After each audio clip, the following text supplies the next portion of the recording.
The Lost Track of Time, Chapter 16. Penelope stared at the emptiness. There was no floor, no wall, no ceiling, nothing she could see or touch.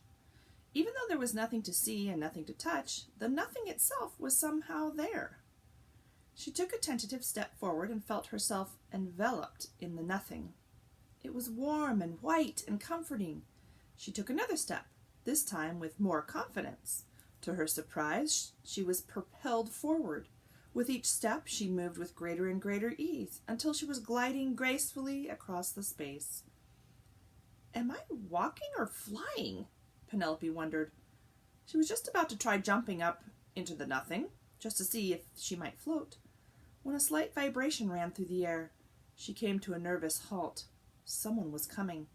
There was no sound, but there was a feeling, like standing on a tight wire that had just been plucked.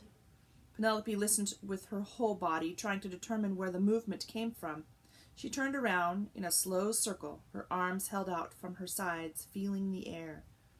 A sea of horizonless white stretched in every direction. Around she went, until she saw, wavering in the distance, a figure moving toward her. Penelope's heart leapt to her throat. Even though there was quite literally nowhere to go, she set off in the opposite direction from the figure. But the figure picked up its pace, growing larger and closer until Penelope gave up. She stood motionless, waiting. "Hello! Hello!" An excited voice reached Penelope's ears. "Hello?" Penelope called back. Moments later, a breathless woman was pumping Penelope's arm up and down in greeting. "So glad you've come, so very, very glad," she said between little gasps of air. Penelope stared down into the face of the little old woman, although little and old hardly described her at all. She was little, shorter than Penelope, in fact, and she was old. Her wrinkles made that obvious. But her tiny figure filled the air with energy, and her eyes sparkled with youth. She wore a black and white pin-striped shirt with a black ribbon tied in a loose bow around the collar. A jacket with much broader yellow and blue stripes clashed happily against the shirt. It was an altogether invigorating effect. "Please do sit down." The woman swept her arms open as if indicating an entire auditorium of seats for Penelope to choose from. "Thank you," stammered Penelope. The absence of anything to sit on didn't seem to bother the old woman. She plopped herself down on nothing and gently swayed back and forth as if seated on a rocker. Penelope gaped at her. I don't see any chairs." "Pshaw," answered the woman. "Don't tell me you only believe in what you see. How did you get through life like that?" The woman stopped rocking and leaned forward expectantly, her elbows sitting on non-existent armrests. Before Penelope could figure out what to say, the woman popped up and sat down exactly where she had been before. She patted the air next to her invitingly. "Here, dear," she offered. "We'll sit on the porch together. It might be a little easier for you to imagine." Penelope walked over and slowly lowered herself down, bracing for a fall. Much to her surprise, something firm materialized beneath her, and she relaxed into what seemed to be a very comfy couch. Penelope twisted round to see what she was sitting on, but again she didn't see a thing. When she turned back around, the woman was holding her hands out toward Penelope. One hand was flat, palm up, while the other grasped the air as though it were the handle of a china cup. "Tea?" Penelope nodded and tentatively reached out with her fingers, were met with something firm and smooth. "Careful now, that's a full cup," the woman cautioned. "Sugar?" Penelope nodded again and watched, dumbfounded, as the woman dropped nothing into the air where Penelope's teacup should be. Plop, plop, plop. "Hope you like it sweet," said the woman. The woman lifted her palm up to her face, tilted the other hand toward her mouth, pinky finger outstretched, and took a sip of what appeared to be air. Penelope followed the woman's example and was stunned by the warm, sugary taste that filled her mouth. "It's delicious," she said. Agreed the woman. Penelope took another sip and then blurted out, "How is this possible?" It's not, said the woman, leaning forward and placing a non-existent napkin on Penelope's knee. It's not? Of course not. Nothing we do here is possible. Then what is it? Impossible, answered the woman, clapping her hands together in delight.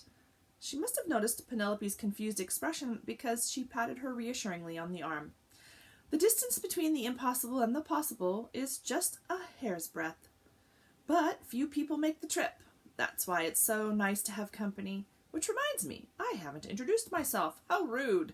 The woman stretched out her hand. I'm the Great Moodler. You're the Great Moodler? Penelope was so surprised she dropped her cup of tea.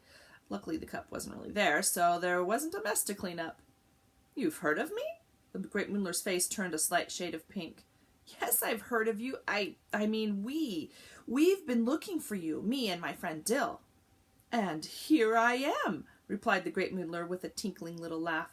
Isn't it lovely how that worked out? Yes, I mean, no. Penelope shook her head fiercely. It isn't working out at all. I need your help, desperately. Something horrible has happened to Dill. He's trapped in the tower. If he stays there much longer, he'll turn into a clockworker. She choked back a sob. Oh my, said the Great Moodler. She placed her arms around Penelope and gave her a gentle squeeze. It's not just Dill, continued Penelope. The whole realm is in danger. I thought I could help, but all my ideas are dried up. And now our friend, the cuckoo, has probably lost his home. Kronos is destroying the range of possibilities. It's horrible. Well, not quite destroying the range, the Great Moodler corrected her. More like disappearing it. Penelope's jaw dropped. You know? Of course I know. Where do you think it's disappearing to? I have no idea, said Penelope. Right there, said the Great Moodler with a sweep of her hand. Whenever Kronos does away with a possibility, it has to go somewhere. It doesn't just cease to exist. Not any more than you or I cease to exist when someone stops thinking about us. What is, and no decree from Kronos can change that. So the possibilities come here? Penelope looked around as if she might see something. Exactly, said the Great Moodler, nodding cheerfully. But where are we? The realm of impossibility. The Great Moodler took a sip of her tea. This is a realm? But how can that be? I don't see anything. Nothing, corrected the Great Moodler. You see nothing. If anything is possible, then nothing is impossible. The Great Moodler opened her arms wide. Here's your nothing. Penelope looked around. There was something familiar about the bright nothing surrounding her, but she couldn't quite place it. So, this is the realm of impossibility, Penelope said, letting the words sink in. I think I've seen this place before, though I don't know when. Understandable, said the Great Moodler. These days people don't know anything about nothing. They don't pay the least bit of attention to it. If you can't see it, taste it, hear it, or touch it, it must not be important. Did you know that there's not a thing in the world that didn't start out right here? The Great Moodler pointed proudly at what would have been the ground if they had been somewhere. Back in my day, people popped between the two realms on a regular basis. Now few people even know the realm of impossibility exists. That's why Kronos banished me here. He knew no one would figure out where I was, which brings up the question, how ever did you find me, dear? Penelope tried to focus on remembering, but it was all a blur. I don't really know what I did, she said finally. All I know is that it had something to do with no time. A look of surprise crossed the Great Moodler's face. That's not an easy thing to bring about these days, especially with the clock tower mucking things up. How did you do it? And start at the beginning, if you don't mind. Great Moodler crossed her legs and leaned forward eagerly, eyes fixed on Penelope. The beginning. It hardly seemed possible to think back that far. The first thing that happened, said Penelope, trying to collect her thoughts, was that I landed in the realm of possibility. Ah, said the Great Moodler knowingly. I didn't know how I got there or how to get home, continued Penelope. But then I met Dill, and he told me about you. We went looking for you because he can't find his way, and I'm all out of ideas. I want to be a writer, but for some reason I can't moodle anymore. We thought you could help us. By now Penelope's story had started to pick up speed. We met the cuckoo, and he wanted to find you too. He hoped you could restore the range of possibilities. But as soon as we started our search, Kronos' police officers found us idling at an intersection and sent us to prison in the clock tower. And that's where we met the timekeeper. He's the one who told us how to create a no time. He told me to hang on a second, so I did. I went outside on the ledge of the north clock and grabbed the second hand. Then there was a storm, a giant storm with lightning.